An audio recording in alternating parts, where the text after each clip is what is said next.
Meu querido amigo Paulinho Boa Pessoa, aqui é Ulisses, que depois ganhou o nome de Odysseus, em alemão, com o sobrenome Braun.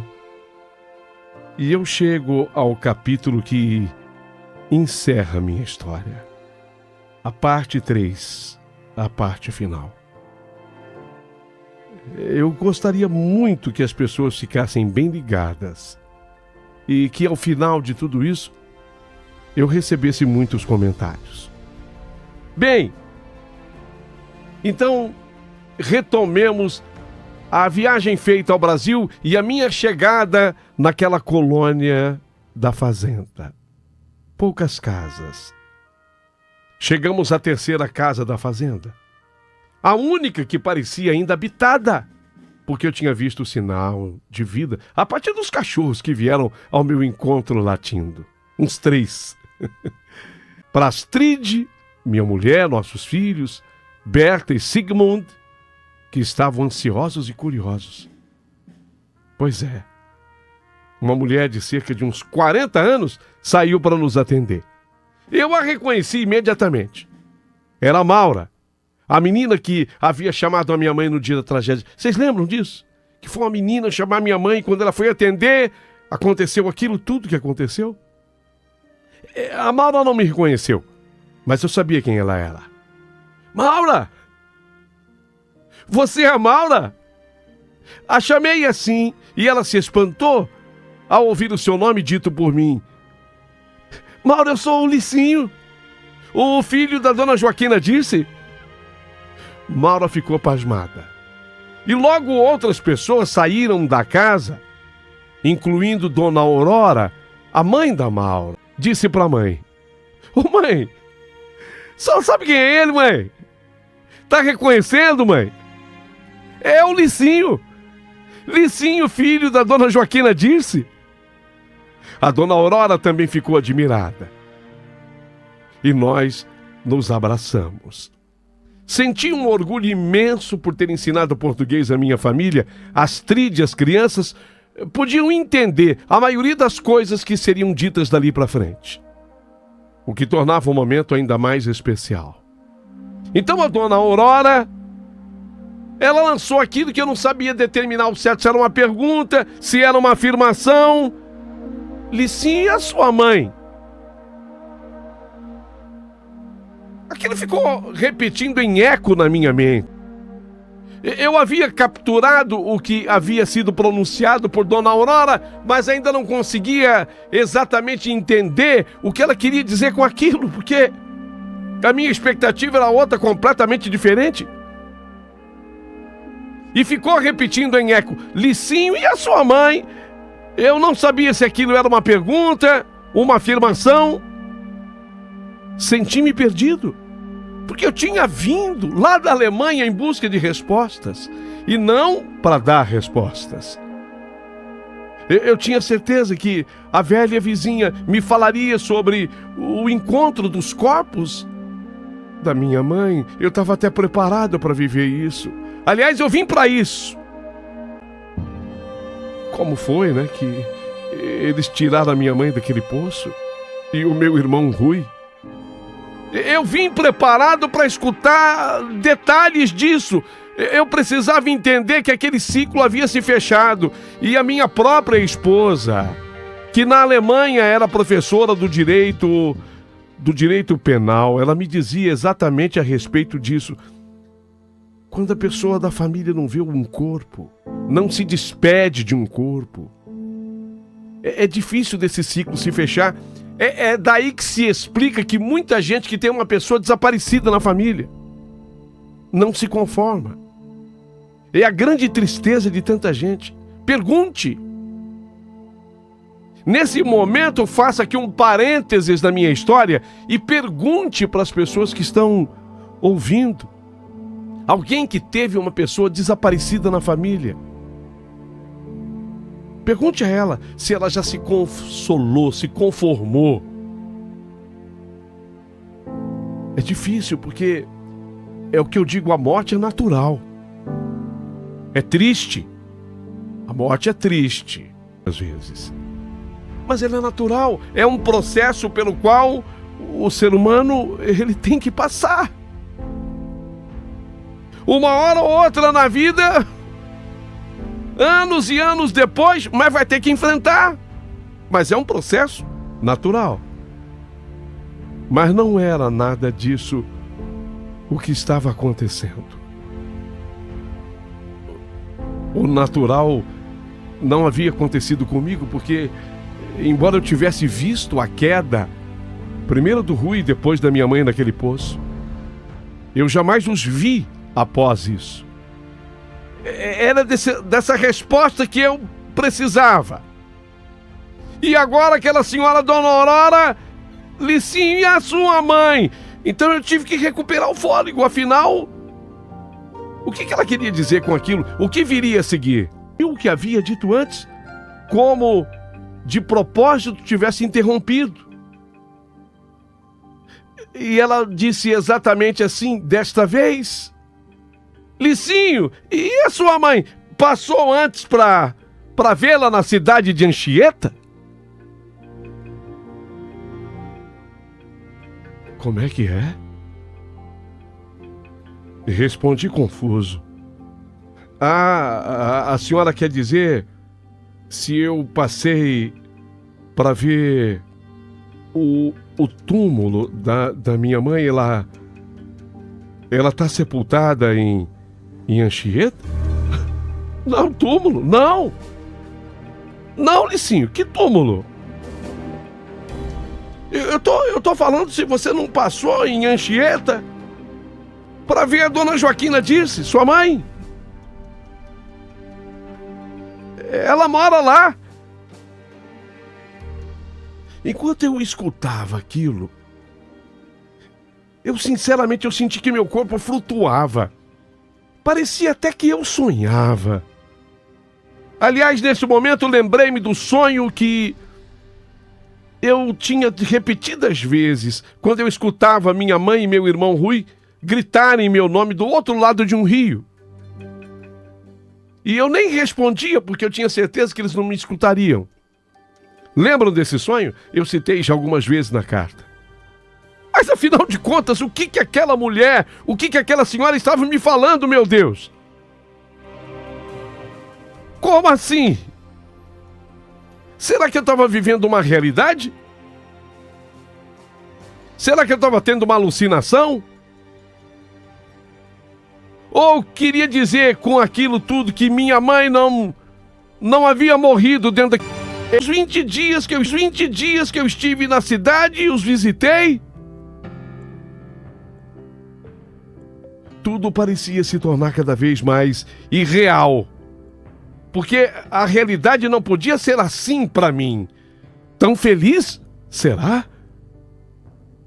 Sabe quando você não vem preparado para viver esse momento de felicidade, você vem para ouvir detalhes de uma tragédia? Eu não vim preparado para ouvir algo tão bom e tão feliz. Eu havia capturado o que ela havia dito. Eu havia capturado o que ela dissera.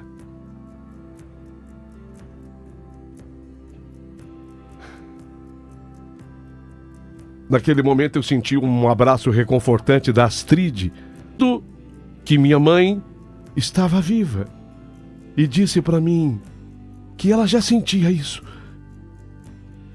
Foi em alemão que ela me falou que ela já sentia isso. Olhei para as crianças e expliquei para Berta e Sigmund que a vovó e o titio estavam vivos. E alguém rapidamente providenciou um copo d'água com açúcar para mim. Maura e Dona Aurora começaram então a contar o que aconteceu naquele dia fatídico. Eu não sabia, Dona Aurora. Eu não sei se a senhora se recorda. Eu saí fugido daqui, caminhando por essa estrada com a certeza de que eu havia deixado para trás uma verdadeira tragédia. Meu irmão caiu primeiro no poço. Depois, eu vi a minha mãe se tranquilizar. O Rui não se afogou. O Rui não se afogou, comentou a Maura inicialmente. Ele caiu no poço. Mas a água não estava tão profunda naquela época. Ele caiu, a água amorteceu e ele ficou consciente. Depois ele conseguiu segurar nas laterais do poço, onde havia bastante pedra. Quando a sua mãe, Dona Joaquina, viu o Rui no fundo do poço, ela entrou em pânico, aí você sabe. E no desespero, ela achou mesmo que tivesse tomado o veneno de rato. Mas na verdade ela confundiu, pegou um frasco de remédio que estava na cozinha. Era apenas um tônico amargo comprado pelo João. Apenas um tônico e nada perigoso. Dona Aurora continuou. Ela pulou no poço achando que não sobreviveria. Ela achava que fosse morrer. Mas também o impacto da sua mãe não foi fatal. Ela teve fratura de braço, de perna. Chegou a perder a consciência por alguns momentos. Mas mesmo assim, mãe é mãe, ela conseguiu agarrar o Rui e mantê-lo em segurança. Até que os vizinhos chegaram para ajudar nessa coisa do salvamento. Até que os vizinhos chegaram. Quando retiraram os dois do poço, coitada, ela estava exausta, mas estava viva.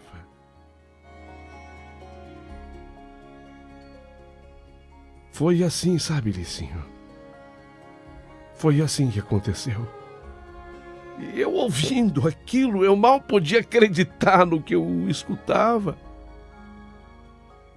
A minha mãe e meu irmão não tinham morrido. E eu, todos esses anos, eu carreguei a dor dessa perda. Sem saber a realidade, sem saber a verdade. Depois disso, disse ainda a Maura, o João, seu padrasto, ele ficou devastado. Mas ficou aliviado logo em seguida por estarem todos vivos. Naquele dia, diante de todas as preocupações e ocupações, não deram falta de você, Licinho, imediatamente. Quando as pessoas perguntaram a respeito da sua pessoa, Licinho, saímos aqui por essas estradas à tua procura. Mas já era tarde demais. Acreditavam todos que você não demoraria muito tempo, voltaria. Era moleque acostumado a andar por esse meio de mato. Você devia estar escondido em algum lugar e breve voltaria. Mas não foi o que aconteceu, Licinho.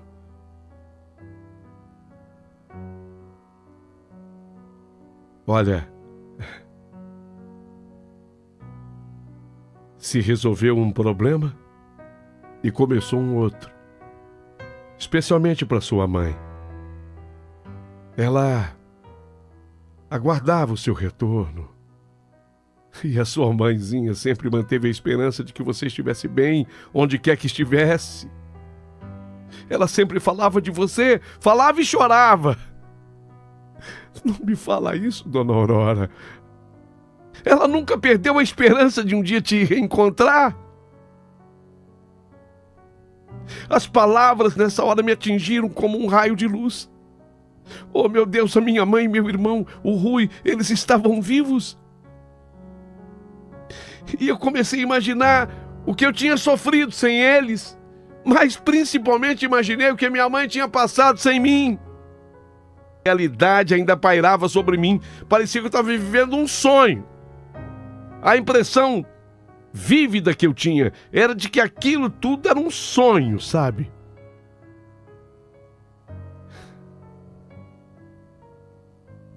A sensação era essa. Mas agora havia um novo propósito: reencontrar minha família.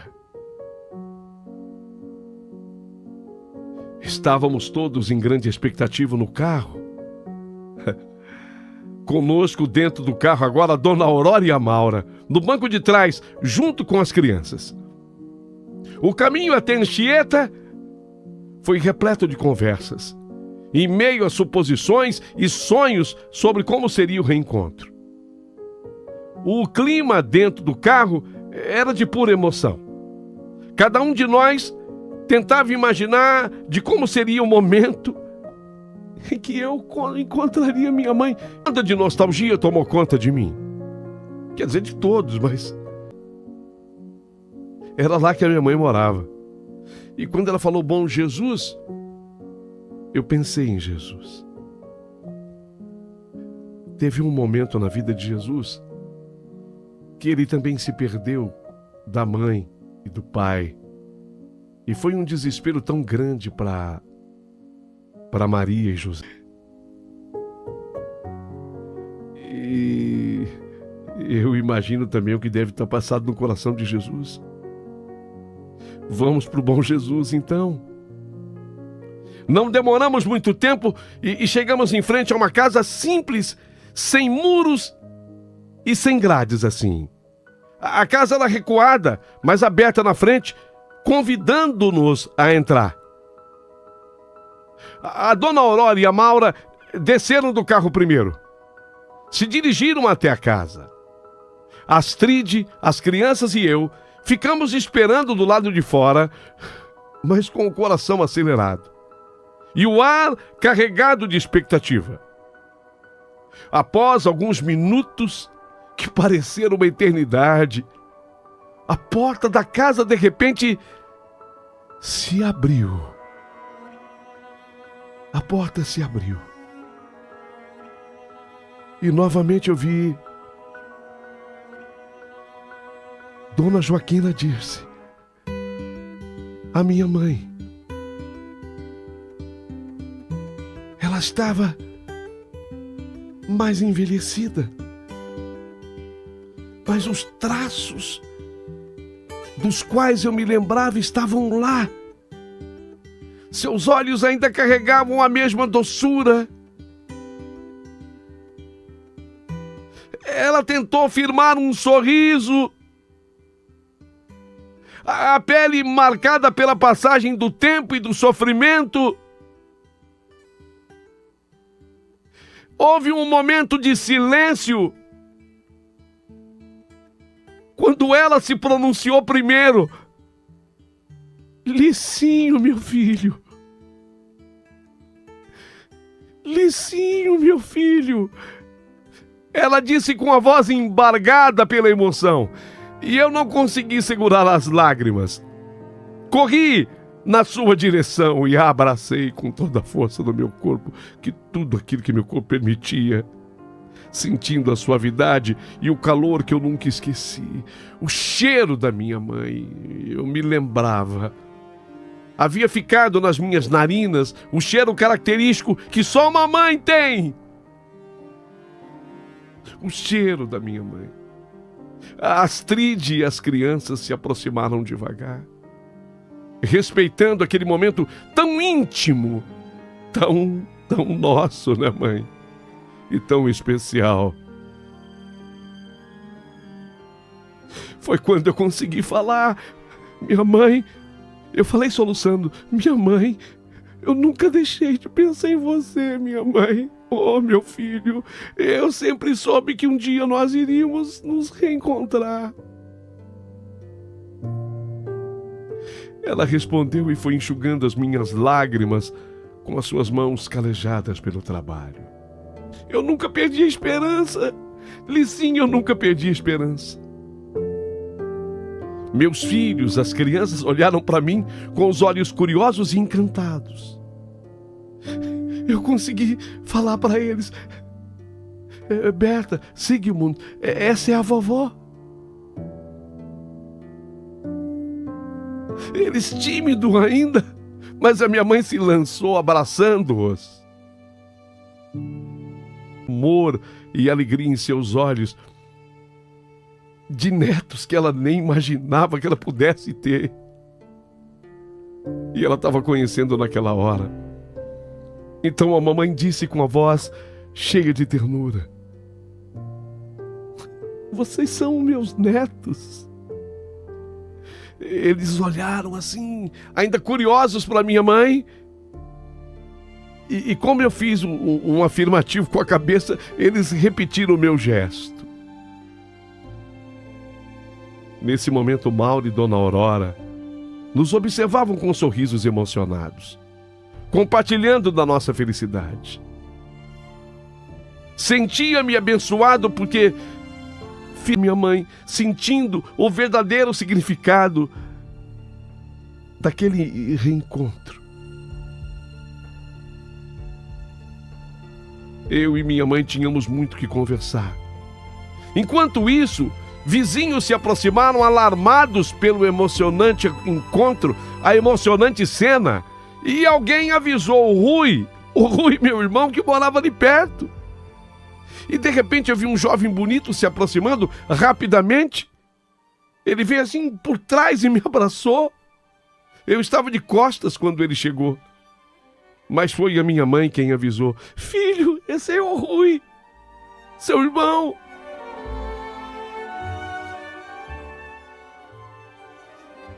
Meu Deus, eu acho que eu estou sonhando. Eu acho que eu estou sonhando. Meu irmão era um sujeito muito bonito. Ele havia puxado mais aos traços da mamãe do que eu próprio. Não era apenas Rui. Ele tinha também a família dele. Rui, então, com 31 anos, era casado com a Dionete, uma linda moça de origem italiana, e o casal tinha uma filha chamada Mônica, que tinha a mesma idade do meu filho Sigmund. A alegria indescritível de encontrá-los e de encontrar a família que eu achava que eu tinha perdido há muito tempo. Apenas o João, o meu padrasto, ele não poderia mais estar ali. Ele havia sofrido um infarto havia apenas 2 anos, mais um pouco e eu teria reencontrado o João também. Lamentavelmente eu não pude mais revê-lo. E a minha mãe me contou, depois com mais calma, que ele vivia atrás de mim por toda a região desde que se mudaram para a cidade. Quando deu 1975, ele conseguiu comprar um Fusca 67 vermelho. E disse que ele rodava com esse carro à minha procura. Mas seria impossível me encontrar, porque desde 72 eu havia me mudado para Klaus e com a Dona Maria. Eu parei por um momento para refletir sobre tudo isso. E é uma questão que precisa ser feita na reflexão de cada um. Eu gostaria que vocês tentassem responder essa pergunta. Por que tudo isso? É uma pergunta que não quer calar. Talvez justamente para que eu pudesse ser filho de Klaus e Maria. Talvez tudo isso se fizesse necessário para que aquele casal tivesse um filho. Isso também se fez necessário para que eu fosse para a Alemanha e lá me casasse com Astrid. Esse nosso reencontro, digo, da minha mãe e do meu irmão, se deu em 1994. Novembro de 94. Mas esticamos o tempo aqui. O plano, se era voltar antes, foi mudado.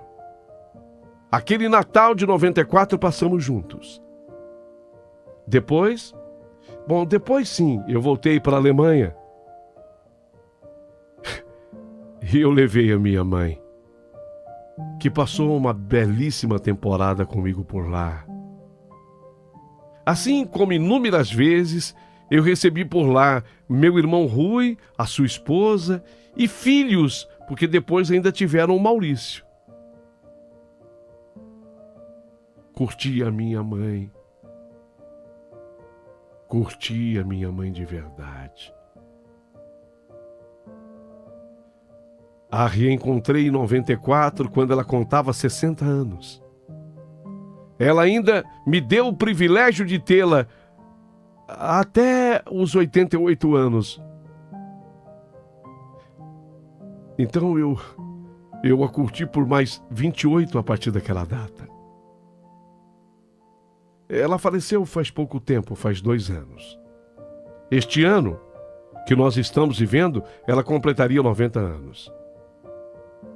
Enquanto eu refletia sobre todas essas emoções, eu percebi que a vida tinha um jeito misterioso de nos conduzir pelos caminhos que deveríamos trilhar. Incrível isso, mas cada experiência, por mais dolorosa ou inesperada que fosse, moldava o nosso destino de maneiras que talvez nunca compreendêssemos, ou pelo menos nunca compreendêssemos completamente. O reencontro com a minha mãe, com meu irmão, foi uma prova de que, apesar de todas as adversidades, o amor e a esperança sempre prevalecem. Sempre. E agora, com a minha família ao meu lado, eu pude finalmente sentir a plenitude da vida, sabendo que estávamos todos exatamente onde deveríamos estar. Meu amigo Paulinho, a história de minha vida é um testemunho de resiliência e de amor, e a incrível capacidade do destino em nos surpreender. É impressionante esse tal de destino. Celebramos o reencontro naquele Natal de 94, um momento que ficará para sempre gravado em nossos corações. E sem querer ofender jamais o Klaus e a Maria, que me propiciaram natais espetaculares. Aquele Natal de 94 foi o melhor da minha vida. Sabe quando você acha que não tem mais uma mãe e ela reaparece? Sabe quando você tem a certeza de que não tem há muito tempo mais um irmão, sentindo-se culpado muitas vezes pela morte dele, e ele reaparece? Senhor, meu Deus, eu sou um privilegiado. Esse é o verdadeiro presente da vida. A capacidade de se conectar, de amar, de encontrar novamente aqueles que são preciosos. E assim, meu amigo, com meu coração cheio de gratidão, diretamente de Treves, Alemanha, onde vivo, onde moro com a minha família. Já agora aos 67, caminhando para 68, ciente de que o amor e a esperança são fios que tecem o tecido da vida, daqui, ao lado dos meus filhos crescidos, adultos, da minha esposa, eu me preparo esse ano para receber para o Natal a visita do Rui e da sua esposa, porque esse é o sentido de família. Gostaria sim de merecer por parte de vocês todos muitos comentários. Vou ficar aguardando, a partir de agora, a participação de cada um de vocês. Podem me chamar de Licinho, de Ulisses ou de Odisseus Brown, que continuou a ser o meu nome em respeito a Klaus e a Maria. Essa é a minha história em A Verdade de Cada Um.